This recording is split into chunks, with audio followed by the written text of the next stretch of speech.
Hey, I'm Stam, and today I'm going to explain what the Izzy Hotswap is, how to use it in game, and why I think it'll be best DPS option come Witch Queen.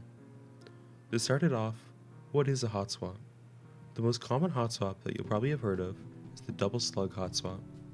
It worked by equipping a kinetic and energy slug and swapping between them, quickly sprinting during the swap animation to cancel it.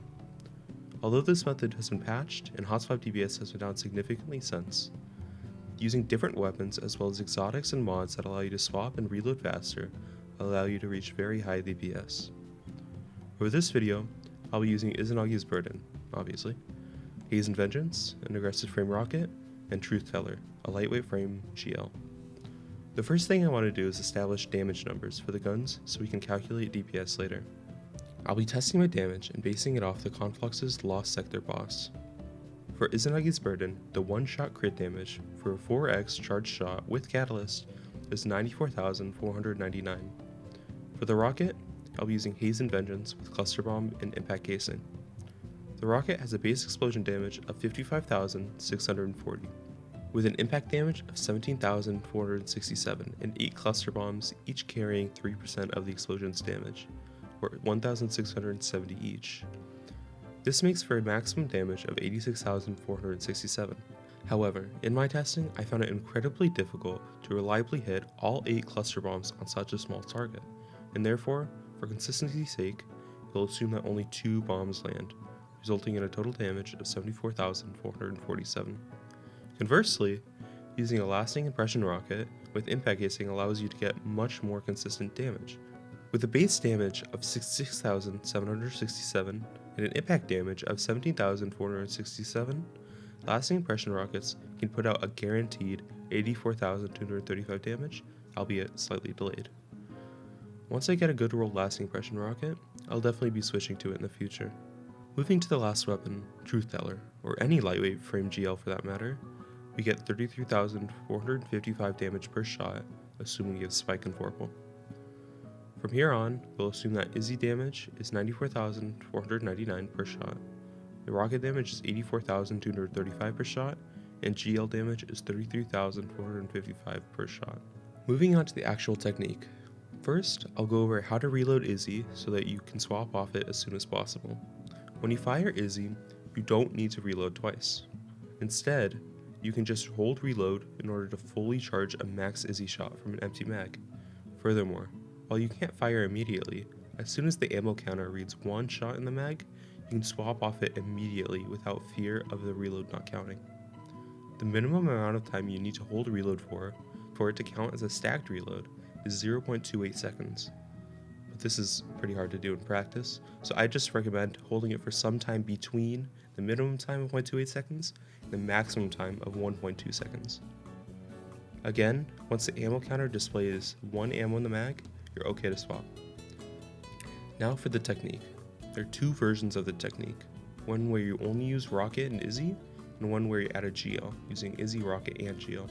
What the technique consists of is a swap based on the reload between Izzy, an autoloading Rocket, and an autoloading Breach Loader GL. Starting off, get your Izzy to honed edge ×4. From here, you want to fire your sniper and get a ×4 reload immediately after. Once the ammo counter hits 1, immediately swap to your rocket, not waiting for the Izzy reload animation to finish. From here, you'll want to fire your rocket, then immediately switch back to Izzy, scope in, and shoot as soon as you can. From here, repeat by shooting Izzy, reloading, swapping to rocket, etc. It's important to note that the reason this works is because autoloading holster on a rocket will reload its magazine every 3 seconds, the perfect amount of time for you to swap to Izzy, shoot, reload, then swap back. And while this works well with no or few mods, if you end up using reload mods or exotics, you'll quickly swap faster than autoloading and Izzy lockout can handle. To get around this, we add a 3rd weapon into the mix. In my case, I'll be adding a lightweight frame GL. What changes about our rotation is that after we fire the rocket, we then swap to the GL instead of the Izzy, fire the GL, then swap to Izzy.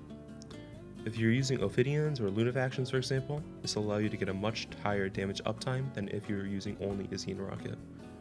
Furthermore, besides the Izzy, there are 2 other weapons that can be swapped out as deemed necessary. For example, the rocket is often swapped out with a grenade launcher like Wendigo, and the GL is often swapped out for snipers like the 7th Seraph Sniper. Getting to the point where you can swap consistently and on time takes a bit of practice, so if you're new to Hotswap, don't expect to get it instantly. I mean, you might, probably not. Weapon metas will also likely be different come Witch Queen if we get some different mod combinations or DPS options. Lastly, combining this with a player running Gjallarhorn results in a much higher DPS, and if you're running with a full team of rockets, I highly recommend you have at least one person running it. Moving on to DPS numbers. I'll be using my pretty good but definitely not optimal performance to time the DPS numbers. First, I'll look at 2 weapon swaps with no reload buffs. With this method, I was able to get 5 Izzy shots out and 4 rocket shots out in about 14 seconds. Doing the math, we get a total damage output of 834,435. Dividing this by 14 seconds, we get a DPS number of 59,603. Keep in mind that this is with no reload or damage buffs. For the next test, we'll use a full 3 weapon rotation, shooting an Izzy shot, then a rocket, then a GL shot.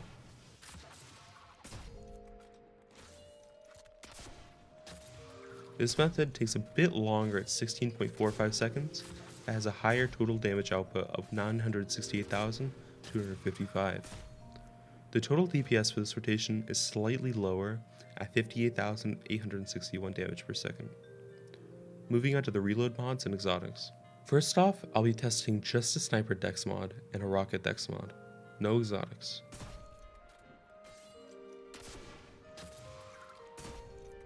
Using this loadout, we get a higher uptime and a total time taken of just 15.41 seconds.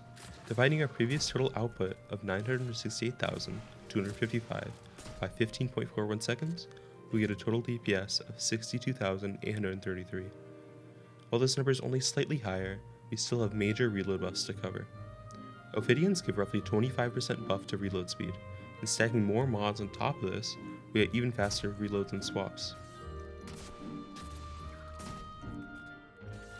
With this rotation, I ended up shooting my 5th Izzy shot in 14.16 seconds, making it almost the same speed as no buff 2 weapon swap. With this speed, we end up pulling out 68,380 damage per second, pretty high considering we're still using no damage buffs.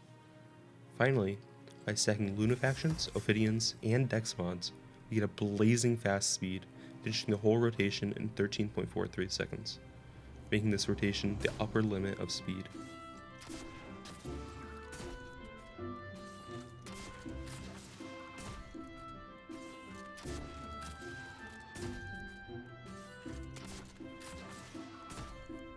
This equates to about 72,097 damage per second with 0 damage buffs. This final method definitely takes the most work and foresight, but being able to put out so much damage alone isn't easy. And while this damage is already really high, it can be pushed even higher. Having a team with Galley and giving Wolfpack rounds will boost your damage very significantly. For the rocket, it'll bring its one-shot damage from 84,235 to 126,951. Factoring this into DPS, no mod double swap, we see a total damage of 1,005,299 and a DPS of 71,807. Moving on to the triple swap, we see a total damage of 1.139,119. For the DPS, we see 69,248 damage from the no mod hot swap, 73,921 from the mod swap, 80,447 from the Ophidians plus mod swap, and 84,919 from the Lunafactions plus Ophidians plus mod swap. Adding a Well of Radiance would increase this DPS again to 106,149.